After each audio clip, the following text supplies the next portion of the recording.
In one of my previous videos, I spoke about how single-player games can be used for language learning, but the major disadvantage there is that you don't get any speaking or even writing practice while doing it. They just can't give you that level of interaction. Enter multiplayer games. Здрасте, stalkers. Or should I say greetings? Hello there. For the long run, they are much better for language learning because not only they require you to communicate, but they're kinda infinite. When I was playing Metro, I was limited by the game hours that Metro had to offer, but playing in a sort of multiplayer version of that universe, it felt like an infinite extension of it. In a way, you might say that it can go on and on forever. Check it out, here is a song sung by an NPC in Metro. Вот стоц, перевертоться, бабушка здорова. Вот стоц, перевертоться, кушает компот. Вот стоц, перевертоться, бабушка здорова. Now, here's the same song sung by an actual player in a role-playing server while he's portraying a character in the Stalker universe. Как у нашей бабушки, старушки, 6 налетчиков, а добра не честь. Вот стоц, перевертоться, бабушка здорова. In this server, I wasn't limited to a predetermined story that inevitably has an end. That's why the infinity of multiplayer is appealing. So what games are good for that sort of stuff? That's the $1,000,000 question. MMORPGs or multiplayer RPGs are a good choice. In fact, someone already made a whole dissertation about it with a focus on World of Warcraft. There are plenty of testimonials about it, as the people who improved their language skills there would be happy to tell you all about it. Or imagine if you're learning Chinese in that kind of environment, wouldn't that be awesome? Well, you can. That's Justice Online, a Chinese MMORPG.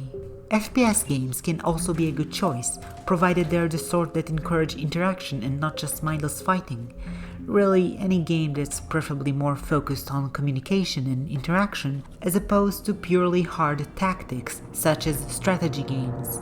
The key is to find people to communicate with that accept you despite the fact you're not a native speaker, and perhaps join their group. Sometimes you get lucky, you find just the right group of friendly people, but it's best you actively search for one and ask around.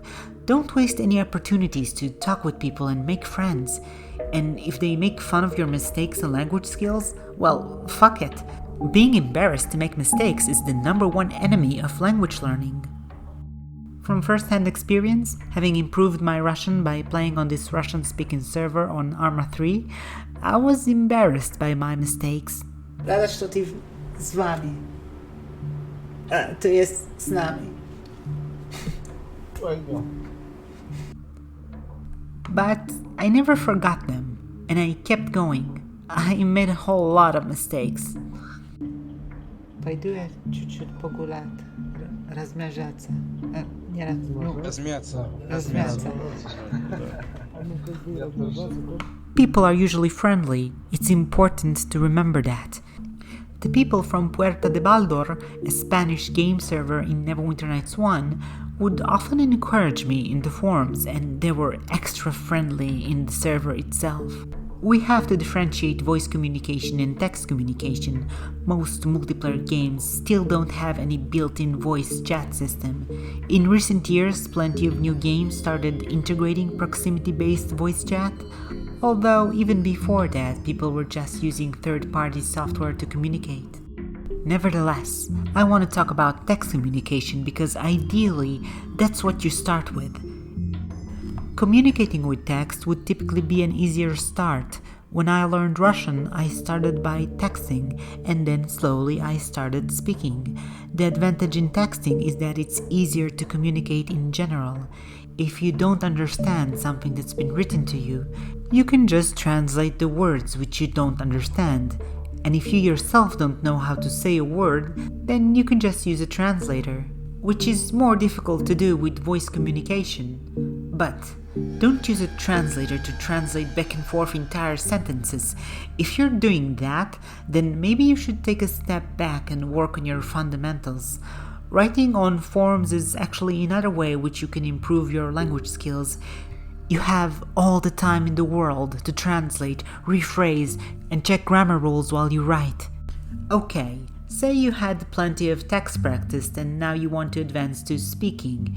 You could try to join a game server with voice chatting, GTA 5, ArmA 3, DayZ, Rust, Hold Fast, Minecraft, War of Rights, Chat VR, and the list goes on and on.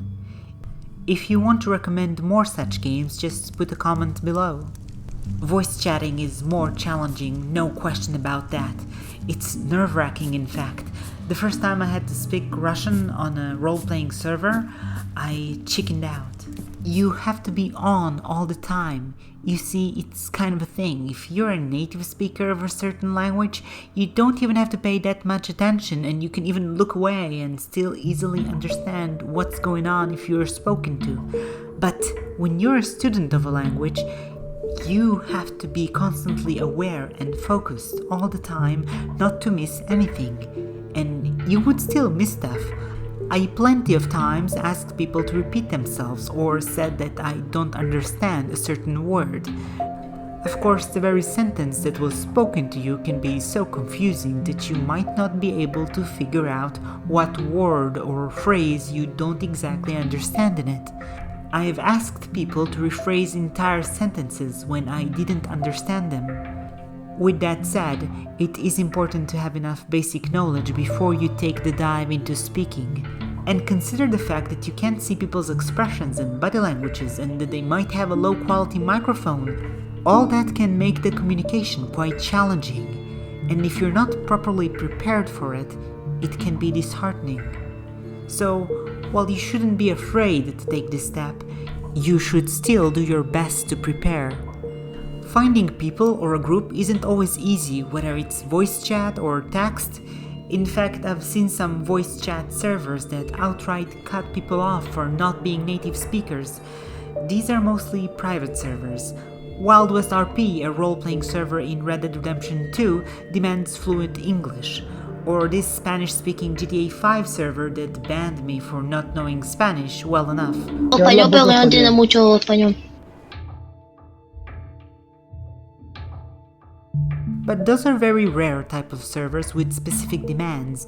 Most servers have an open door policy and they wouldn't care, especially commercial servers. They really only care if you paid for the game. So if you are into language learning, then go ahead. Find that one game and server that suits you and immerse yourself in that environment.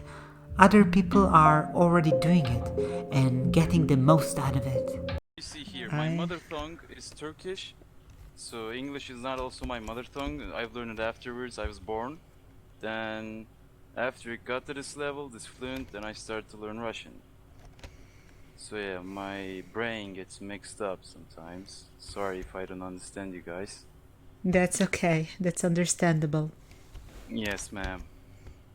Понимаешь, что я сказал? На русском, да, на английском нет. Ебать, я сказал, я говорю